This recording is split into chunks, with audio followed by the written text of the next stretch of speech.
এটা হলো সোয়েটারের back side. Front সাইডটা কি করে করেছি সেটাও বলবো। ফ্রন্ট সাইডটা অ্যাকচুয়ালি আমার অলরেডি করা হয়ে গেছে, তাই ব্যাক সাইডটা দেখাচ্ছি। ব্যাক সাইড আর ফ্রন্ট সাইড ডিজাইন সেম, শুধু একটু মানে রঙের মিশেলের একটু তারতম্য আছে। মানে এখানে আমি ইয়েলোটা আগে করেছি, ভায়োলেটটা মাঝখানে রেখেছি, আর ওটাতে ইয়েলোটা মাঝখানে দিয়েছি। এবার এই ডিজাইনটা যে সাইডে আছে এটাও সেম, আর মিডল পোর্শনে যে ডিজাইন আছে ওটাও সেম। এবার আমি এইটা একটু বলে দিই কী করে করেছি। এটা যখন শুরু করব, এই পর্যন্ত তো রিপ হয়েছে, রিপ বুনেছি প্রায় 40 কাটা। 40 কাটা প্রায়, এই জন্য বললাম যে 40-এর জায়গায় 45ও করতে পারেন, আবার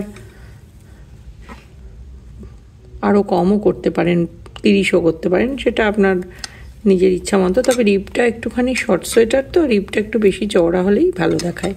আমি মোটামুটি এই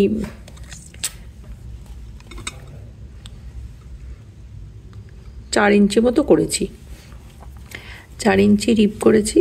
4 ইঞ্চি রিপের এই পাশ থেকে গুনলে বোঝা যাবে কত কাটা করতে হবে। মানে এই বিনুনিগুলো যেহেতু একটা একটা করে ঘর আমরা তুলে করি, সেহেতু এইটা গুনলে মোটামুটি আইডিয়া করা যায়, মোটামুটি কেন টোটাল আইডিয়া করা যায় কত কাটা বোনা হয়েছে। এটা কি করে গুনতে হয় আমি দেখিয়ে দিচ্ছি।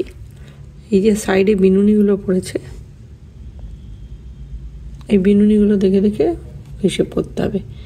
এই যে 1টা 2টো 3টে 4টে 5টা 6টা 7 8 9 10 11 12 13 14 15 16 17 18 আর নিচে একটা 19, মানে 20 কাটা। 20টা বিনুনি থাকলে এখানে 40 কাটা হচ্ছে। ঠিক আছে, দুদিকে এইরকম বুনেছি। এইবারে এই ডিজাইনটা কি করে করেছি বলছি। খুব সহজ একটা ডিজাইন, সাইড দিয়ে দুটো বর্ডারের মতো উঠছে, মাঝখানে অন্য কালারটা, বেস কালারটা আর কি। দেখতে খুব ভালো লাগছে, আমার তো খুবই ভালো লাগছে। এবার কালার কম্বিনেশনটা একটু এত ব্রাইট না করে একটুখানি, মানে আমি যেহেতু এটা একটা বাচ্চার বানাচ্ছি একটু ব্রাইট করেছি, একটু সোবার কম্বিনেশন দিয়েও করতে পারেন। Light pink, deep pink, light sky, deep sky, আরও ভালো লাগবে। এবার এইটা কী করে করেছি আমি বলছি। এর ব্যাক সাইডটা আগে বলছি, কারণ এটা পিছন দিক থেকে আপনাকে ঠিক করতে হবে কী করব। এখানে কটা ঘর নিয়েছি, এখানে 5 10 15 16 17 18, 18টা ঘরের ডিজাইন। এটা 18টা ঘর, এখানেও 18টা ঘর, বাদ বাকি ঘর মাঝখানে। এখানে মোটামুটি আমার 100টা ঘর আছে। 100টা ঘরের মধ্যে 18 দুগুণে 34, আর মাঝে সব ঘরগুলো এই ডিজাইনটা হবে। এই ডিজাইনটার জন্য আমার লাগছে 3টে উল্টো 9টা সোজা, আবার 3টে উল্টো 9টা সোজা, আবার 3টে উল্টো 9টা সোজা। এটা আমি পরে দেখিয়ে দেবো, আগে আমি এই ডিজাইনটা আসি। এখানে প্রথমে কালার চেঞ্জ করে উল ব্যাক সাইড থেকে চেঞ্জ করব। করে কি করব, প্রথমে এই যে স্টিচ, ওটা আমরা ধরি না, ওটা তুলে নিই। তারপরে কি করব,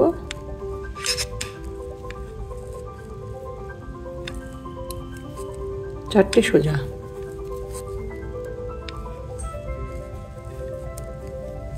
চারটে সোজা বুনলাম।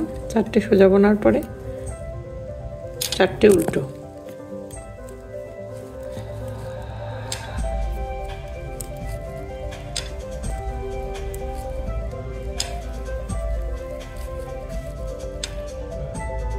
চারটে উল্টো। তাহলে প্রথম ঘর তুলে নিলাম, 3টে সোজা, তারপর 4টে উল্টো, আবার 3টে সোজা,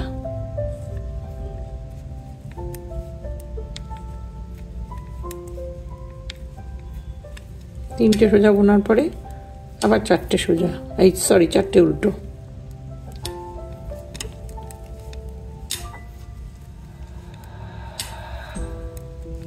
চারটে উল্টো, আবার 3টে সোজা।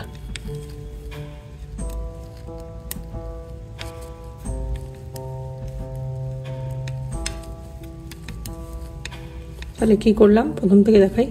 ফার্স্ট ঘরটা তুলে নিলাম, তুলে নিয়ে 4টে সরি ফার্স্ট ঘরটা তুলে নিয়ে 3টে সোজা, তারপরে 1 2 3 4 4টে উল্টো, তারপরে আবার 3টে সোজা, আবার 1 2 3 4 4টে উল্টো, আবার 3টে সোজা। এইটা ব্যাক সাইডের ডিজাইনটা হওয়ার জন্য এটা হচ্ছে প্রিলিমিনারি স্টেপ, যেটা উল্টো দিক থেকে করতে হবে। উল্টো কাটায় এইভাবে তুলতে হবে ঘরগুলোকে, তবেই পেছনে করা যাবে। এবার দেখাচ্ছি কালার চেঞ্জের সময় কি করতে হবে।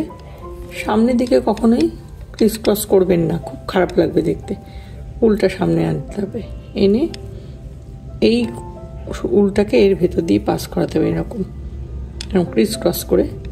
তারপরে সব উল্টো, এখানে সবই উল্টো।